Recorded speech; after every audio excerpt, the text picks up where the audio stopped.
Lockdown से पहले गीता के घर का नजारा कुछ ऐसा था कि रोहन ऑफिस जाता था और शिवन स्कूल। जिनके घर से जाने के बाद गीता काम खत्म करके बाकी समय आराम करती थी।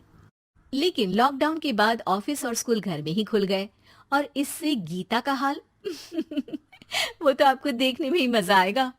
शिविन, ओ शिविन, महाराज उठने के लिए क्या 21 तोपों की सलामी लेंगे? अरे बिस्तर से बाहर निकल, ऑनलाइन क्लास स्टार्ट होने वाली है। अरे तुम भी हद करती हो, स्पीकर की तरह चिल्लाने की क्या जरूरत है? दिख नहीं रहा मेरी कॉन्फ्रेंस चल रही है। अब कैमरा और स्पीकर ऑन कर रहा हूं, मुझे कोई शोर नहीं चाहिए। इस पर जैसे ही रोहन लैपटॉप का कैमरा और स्पीकर ऑन करता है तभी कुकर की सीटी बजती है। हम्म, करा लो आप इसे चुप। लॉकडाउन नहीं हुआ, मेरी मौत का फरमान जारी हो गया। दोनों बाप बेटे ने नाक में दम किया हुआ है।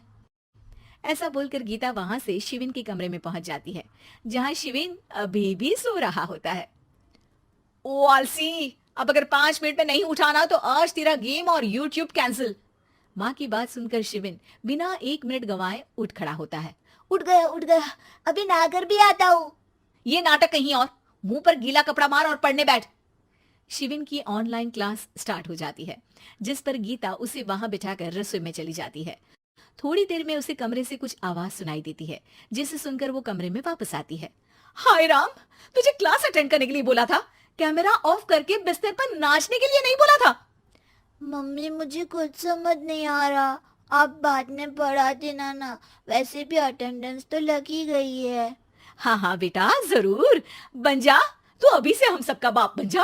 अरे नहीं मतलब कहाँ से लाते हो इतना दिमाग, और पढ़ाई करते हुए ये चला कहाँ जाता है? नाइस क्वेश्चन, दिमाग से पूछकर बता दूंगा। शिविन की बातों से परेशान होकर गीता उसे मारने के लिए जैसे ही आगे बढ़ती है तभी वो कमरे से बाहर भाग जाता है। अब शिविन आगे आगे और गीता हाथ में चप्पल पकड़े उसके पीछे पीछे पूरे घर में दोनों घूम रहे होते हैं। इसी बीच वो रोहन के पास पहुंच जाता है और शिविन को मारने वाली चप्पल रोहन के लैपटॉप पर जाकर गिरती है। ओए माँ! मम्मी, आप पापा को चप्पल मार रही हो? वो आज तक के रिपोर्टर, चुपचाप जाकर क्लास अटेंड कर ले, नहीं तो अगली तेरे पीछे लगेगी। इस पर शिविन वहां से चला जाता है, जिसके बाद रोहन गीता से कहता है, इस सर्कस के लिए कुछ बोलना चाहोगी?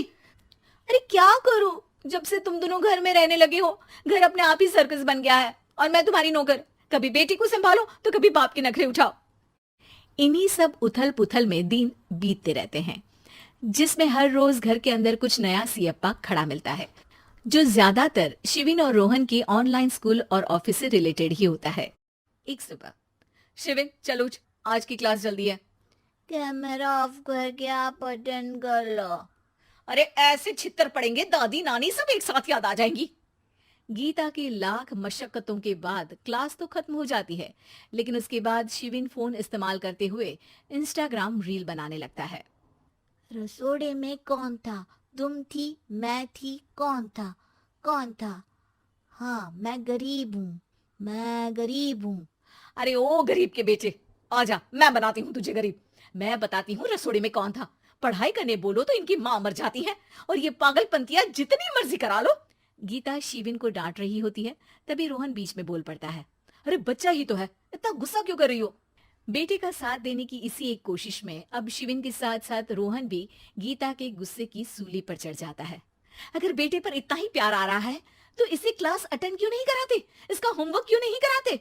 उस समय तो बहुत जल्दी मीटिंग आ जाती है, वो काम मैं करूं और यहाँ इस बेफिजुली की चीज में तरफदारी करके बन जाओ महान।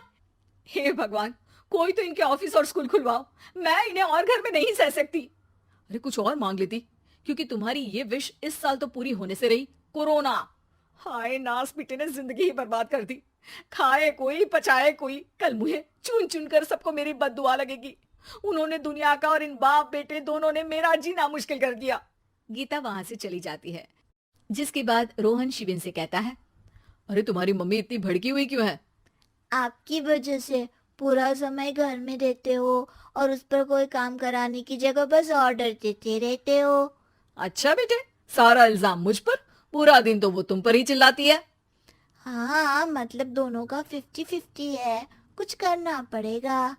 वो कहते ना, make the best out of worst. I have an idea. वैसे तुम्हारी माँ सही कहती है, बहुत जुबान चलाने लगे हो, कम बोला करो। अगली सुबह रोहन और शिवेन अपनी गलती को सुधारने के लिए गीता के उठने से पहले घर का आधा काम खत्म कर देते हैं, जिसे देखकर गीता खुश हो जाती है और फिर बाकी बचा काम वो तीनों मिलकर पूरा कर लेते हैं। जिसके बाद अब वो सब मिल बांट कर हर काम में एक दूसरे की मदद करते हुए लॉकडाउन का मजा लेने लगते हैं।